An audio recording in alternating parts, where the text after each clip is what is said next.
Minister Farrakhan stands on the side and says Master Far Muhammad is God. I don't have anything against that if you put the letter A before it. If he puts the letter A before it, I'm fine. If he puts the in front of it, I'm not. Then say, well, if he is the God and we're all his children, then why do we all have different blood types? Did you catch that? That is why I've asked what was Master Far Muhammad's blood type and did he have a fingerprint, because fingerprints are used to track an individual. And your fingerprints are as individual as your total composition, meaning that each individual is unique, making you one in many. Before we go any further, let's define the word fingerprint and what it is. According to American Heritage Dictionary, the word fingerprint is 1. An impression on a surface of the curves formed by the ridges on a fingertip, especially such an impression made in ink and used as a means of identification. 2. A distinctive or identifying mark or characteristic. 1. To take the fingerprints of. 2. To identify by means of a distinctive mark or characteristic. According to New Grolier's Multimedia Encyclopedia, says the following about fingerprints. Fingerprinting is the science of using the friction ridge patterns on the fingertips for identification purposes, and is one of the earliest forms of scientific evidence to be recognized by courts of law. An individual's 10 fingerprints form an indelible, unchangeable signature, and fingerprint records can be used for identification, despite changes in an individual's appearance or age. The present system of fingerprint classification derives from the system published in 1990 by Sir Edward Henry of Scotland Yard. It is based on the classification of 3 general patterns, arches, loops, and whorls, which are subdivided into types. This subdivision is extended by ridge counts. Fingerprint cards are filed according to classification type, and the cards can be retrieved by computer networks for comparison with new, unidentified fingerprints. One of the most important uses of fingerprints is to prove a suspect's presence at a crime scene. Oil or perspiration of the friction ridges is often transferred to objects handled at a crime scene. The medical use of fingerprints is also being explored, since some genetic conditions such as Down syndrome have long been associated with certain types of print patterns. The technique known as genetic fingerprinting, based on the unique DNA profile of an individual, has nothing to do with fingerprints. Because each person, except for identical twins, is formed from different combinations of the genetic material from 2 family lines, the pattern of sizes of the fragments from an individual is unique and can serve as a DNA fingerprint of that person. DNA fingerprints are obtainable from samples that are as much as 4 years. No 2 human hairs are the same, no 2 humans' teeth are the same. No one's feet, hands, legs, internal organs, veins, cells, saliva or skin is the same. Not even a set of identical twins share the same fingerprints. Although they are born from the same parents and share the same placenta inside the womb, they are still composed of 2 separate genetic makeups. Even if there is a slight difference, there is a difference, and this is what makes each individual unique. Your fingerprints are composed of both your mother's and your father's genetic makeup. Although you came through your mother and father, your fingerprints are still not the same as theirs. Remember the O.J. Simpson case? Fingerprints and blood played an important part in the case, and it gave many details about what actually happened. They brought in forensic scientists and experts to test blood, fingerprints and other evidence. Modern forensic science practices include pathology, deals with determining the cause of sudden or unexpected death, toxicology. A toxicologist provides the pathologist with data relating to the presence of poisons of drugs found in a victim's body. Anthropology concerns the identification of bones and skeletal remains. Odontology uses dental evidence to identify human remains and is employed in the characterization of bite mark impressions. Psychology, forensic psychiatrists analyze human behavior and personality in connection with issues pertaining to a criminal act or to criminal conduct. And criminalistic, analyze physical evidence. All of this is to say, if you really wanted to identify someone you could, because each person is uniquely different. Now, keeping that in mind, if you are God, you wouldn't need a fingerprint, for what would God do with it? This would mean that Sweet Daddy Grace, a man claiming to be God, Father Divine also a man claiming to be God, and Master Far Muhammad, who others claim was God in flesh as well as Jesus, had fingerprints like any other human beings. In both cases, with Jesus and Master Far Muhammad, 2 human beings came together and had sexual intercourse. The man ejaculated into the woman and fertilized the female egg, and 9 months later a baby was born if there were no difficulties that would result in premature birth, with all of the same attributes, limbs, organs, etc., as any other human being who were born to human parents. The Nation of Islam claimed that Master Far Muhammad was Allah in the flesh. In their video Savior's Day 1973 it states that Master Far Muhammad was the son of Alfonso and Mimi. That would mean that Master Far Muhammad had a genetic makeup also, if he is a product of his mother and father. How could Master Far Muhammad be Allah in the flesh, if he had fingerprints, if fingerprints are the genetic makeup of his parents, which is a fact of genetic engineering, who came together at a certain time and conceived a child being Far Muhammad? So, what you are indirectly saying is that your God Allah has a genetic makeup. And by saying that your Allah has a genetic makeup would mean that he can be duplicated, which is a process called cloning.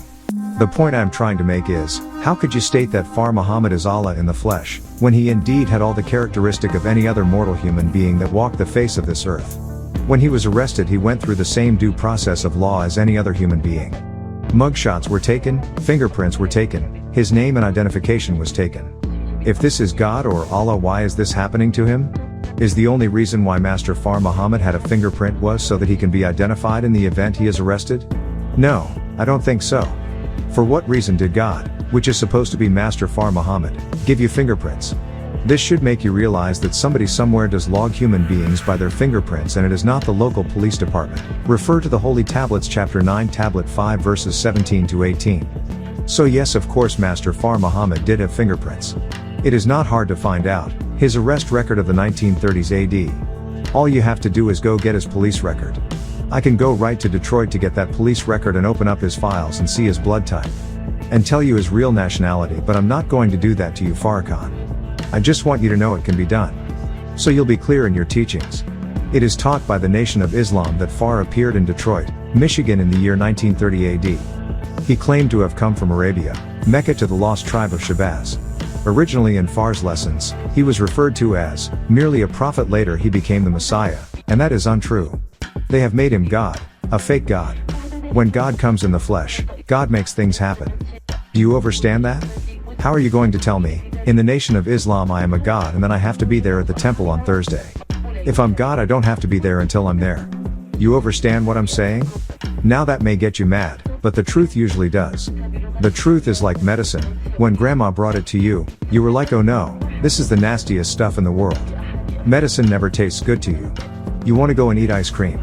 Surrender your divinity to us and we'll give you a way of life. The doctors will say we'll take care of you, you don't have to think. And every time the divine in you starts to rise, they come up with a new system. They ran out of forms of Christianity, now they got the Nation of Islam, which is a form of Christianity whether you like it or not. And the same principle applies to Christians who claim that Jesus was God or the Son of God himself. In order for Jesus to receive fingerprints, God, the Heavenly Father, would have to have fingerprints as well, because of the simple fact that it takes two people, a male and a female, to conceive a child, or a male sperm and a ripe ovum. And again, when you combine the two you produce a child, that now has their own genetic makeup.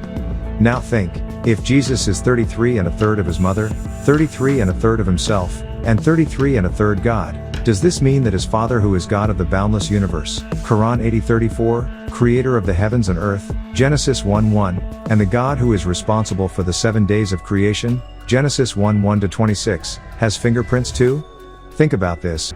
This also means that God, Jesus that is, capable of being incarcerated by humans, mortals. Yes, this is your God. If Jesus is the blood Son of God, as Christians would like you to believe, I would like to ask you, did Jesus while in flesh on earth have a blood type, and fingerprints as God, and if so what was that blood type and what kind of fingerprints did he have? Nowhere in the New Testament does it say that Jesus didn't have fingerprints.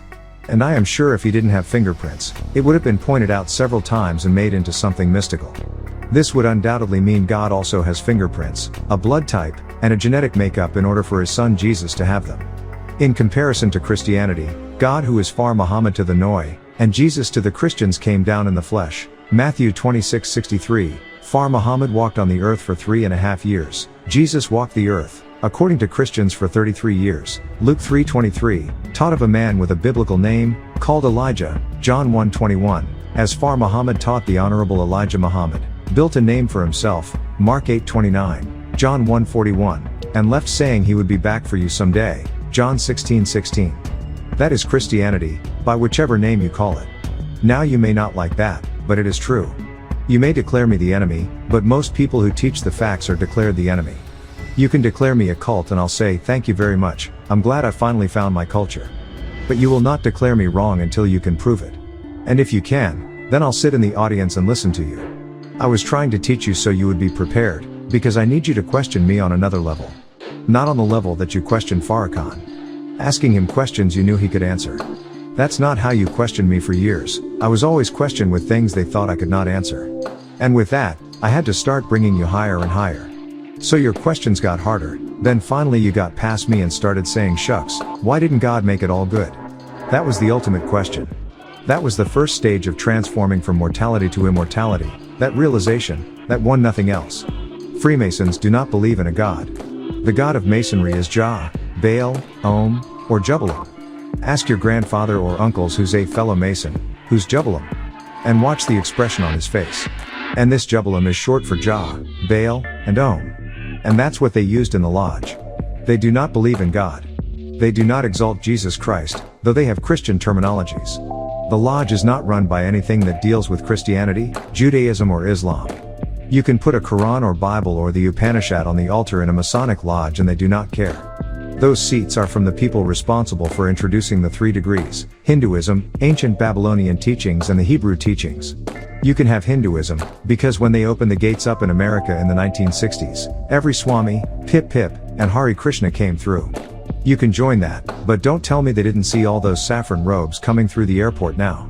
They can get dogs that smell any drug, but they didn't see all those Hare Krishnas marching in this country with all those books? They wanted them in here. Then you have Baal. Baal is the god Baal Hadad, son of Enlil and Ninlil. Then of course they have Jah, which is short for Jehovah.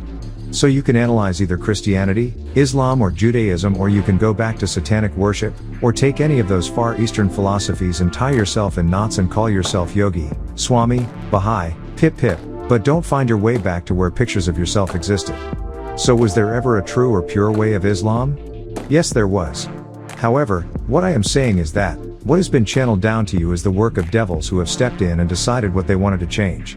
We know our ancestors link back thousands of years, and Hebrews say in their Torah and religion of our fathers, referring back to Abraham who had long since been dead. That's called ancestral worship. The Muslims do it in every prayer in what is referred to as Dua Ibrahim. Look at what it says, Allahumma salli ala Sayyidina Muhammadin wa ala ali Sayyidina Muhammadin. This verse is clearly saying, on the descendants of Muhammad.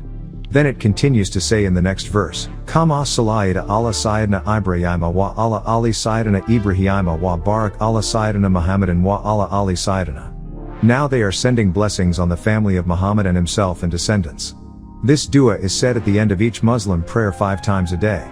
And it is ancestral worship by the use of the word al, which simply means descendants of the same bloodline. A little research would prove that to you. So ancestral acknowledgement, the sending of salutations and blessings on our ancestors who have long since passed, meaning the dead, is not against Islam, Judaism or Christianity. So don't tell us we're wrong for acknowledging our ancestors or them collectively as Anunnaki, which the Torah calls Elohim in Genesis 1:1. You chose to acknowledge one of them, Allah, just as you chose to acknowledge one of the prophets, Abraham. You didn't mention Isaac, you didn't mention Ishmael, you didn't mention Job, you didn't mention Moses, and the list goes on. You chose one of your descendants in that prayer called Dua Ibrahim. And because of your Mohammedism, you couldn't acknowledge Ibrahim without putting Muhammad in it. So when it comes to ancestral worship, let's not go there. The word al is descendants and family.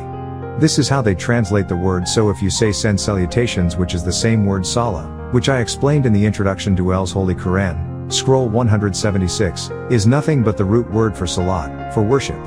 Then it is clear by Muslims acknowledging the Sahaba, which are called the companions of Muhammad, as friends or associates, and the writers of the Hadith, and by quoting their names and sayings in their Friday sermons called Khutbah, talking about the Khalifa, which is the Caliph, or successors to Muhammad, and how great they are and what they did, and even following Abraham and the family of Ali Imran. This is all ancestral worship, whether you want to accept it or not. The above is ancestral worship, and we Nuwapians will not cut our ancestral ties, be they Egyptians, Sumerians, Babylonians or Africans, to please others like so-called Pale Arabs, who have figured out a way to weave their family cultures into Islam and fed it to you. You have a part of God that says wear a prayer cap, and then I'll like you. Or if you don't, then I don't like you. You have another part of God that says got to church on Sunday and I'll like you. If you don't, then you're going to hell. There's another part that says observe the Sabbath and I'll like you. If not, then you're a Gentile. Or gather in a room every Friday at 1 p.m. and pray together. Or gather in church every Sunday and pray together and you'll be able to join me in paradise. If God knows your intentions and everything about you, then you should not have to do all these things to show your loyalty to God. Don't you see there is something wrong in thinking like that? And if you ask religious leaders and scholars these questions, you will plainly see, your scholars can no longer come up with excuses. They have run out of excuses and all of the garbage that surrounds religion, because when you get right down to asking the simple question of why, they really can't answer. And whatever they can't talk their way out of, they'll go the spiritual or transcendental route which they themselves can't explain. It is a sad and vicious cycle, and unfortunately, there are innocent bystanders who may sincerely believe in their rhetoric and teach it to their children. Thus, another generation is taught to accept and believe anything that these so-called experts teach. And when anyone such as myself starts questioning their hypothetical theories, I am called a nut, a liar, and a troublemaker. All I am asking is why the earthquakes, why the cyclones, why the volcanoes, why the criminally insane, famines, lynchings, and all the teachings of hell, fire, and damnation? Why the Jeffrey Dahmers, why the diseases, why the wars, why the drugs, why is there all of this turmoil? Your scholars can't give you a concrete and logical answer based on religion. I am by no means saying that we do not know that there is a supreme. It means that we don't believe first, let alone in this kind of God which the Jews, Christians, and Muslims teach about in their mistranslated Torahs, New Testament, and Qurans. And as long as you continue to pass the blame and give all the responsibility to a God who you give attributes, body parts, residence, and emotions to, you will never get to the next point. You prefer to shift the responsibility of the world on a being who you've never seen, heard, felt, or touched, as though he is supposed to swoop down and make everything better. So you have to beware of charismatic teachers and fast-talking preachers and Muslim leaders who are all teaching you to let your guard down by teaching you that the loving God or Heavenly Father would leave us in suffering and ignorance. It's one thing to say God is testing you, but it's another thing to watch your child turn into drug addicts, ruthless killers, and hundreds of other things that would give you the feeling that you were born into a world of no hope. Human beings came up with her God, his God, my God, your God, the Zulu God, the Catholic God, the Muslim God, the Hindu God, the Shinto, etc. They even went as far as giving God human attributes, a place and a rank. By human attributes I mean the face of God in the Quran 2-115, the hand of God in the Torah, Exodus 16:3, and the Son of God in the New Testament, Matthew 4:3, and it goes on. They gave God human emotions, love, and hates of people, and a revengeful jealous nature, Exodus 25. They made God a pacifist, allowing evil to be inflicted, rape and even cannibalism without interfering. He allows deformities, blindness, many forms of insanity, cruelty, starvation, pestilence, and even uses it as a measuring rod for his son's, Jesus, return. He plagued the human Egyptians to save the human Israelites. Volcano eruptions to wipe out the ancient Hawaiians, and AIDS to kill any and all. If this is your God and remember he is always a he to you all and not a she, is how he works, I want no parts of it. And now the whole world is confused. Islam is all a part of this confusion. It is just another religion that has people spellbound. You see, I was born a Muslim and educated in Islamic universities.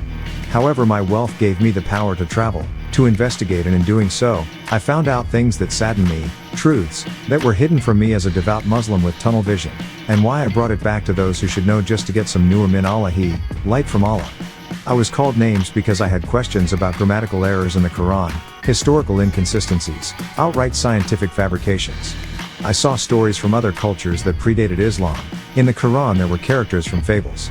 I saw fantasies being portrayed as fact, like the giant camel, and the Buruk. I saw where Allah will change his mind or alter one verse or correct and improve on another verse. I saw contradictions. I saw the lack of love and brotherhood from country to country that I traveled to. The downright hate that exists between one Muslim country and another. Sudanese and Egyptians hating each other. Kuwaitis and Iraqis hating each other. I saw Muslims murdering Muslims over political differences, such as the assassination of the late Egyptian President Anwar Sadat in 1981 AD. I'm not a hater of Islam. I am, or should I say, was a devoted Muslim whose heart was broken and was honest enough and sincere enough to face up to what is happening to pure Islam. How human beings have stepped in after the seal of the prophets have gone to Allah and have fabricated their own religion and peddle it to the world today as al-haq min Allah, the truth from Allah, when in actuality it is the design plan of Shaitan and his jinns. And the sincere Muslim who is questions becomes the hated enemy and the hunted individual. You may accept the things that Muslims are doing worldwide in the name of Allah, whereas on the other hand I could accept it and sleep well during the shadow hours, night, and wake in the daylight hours, morning, for Salatul Fajr, dawn prayer, at the call of the Adhan, call to prayer, and feel good about making my rak'ah, bowing. Sorry, I felt dirty and unclean for not speaking out against it, knowing that I put my life in danger because of the fanatics who seek to keep control. However, you must stand for what you feel is right, stop defending the evil and the evildoer. No sidestepping or half-stepping. Remember Surah Al-Fatiha, the opening chapter, Idina Sirachal Mustaqim, Sirachal Aladhiana Anamta Alayhim. Sadak Allahu Al-Azim, guide us to the straight path, the path of those who you have bestowed grace upon. Trust in Allah, the Supreme. Until Muslims decide to stand up for Allah and the Prophet and the Quran and give them back all of this junk, all of this compromising, all of this country hopping, all of this political crap, until the main focus is Allah and the Quran, Islam will be a dying culture and Muslims, a dying species, until all of them are gone from existence like so many others who did not live up to the two tenets of the message sent to them. So I say simply, here, take back your foolishness. Can a Muslim be fooled? Yes, nowadays. The sad thing is, many are being fooled every day because they are not practicing the true way of Islam, which is the Ansar Allah community today called Wu-Sabat.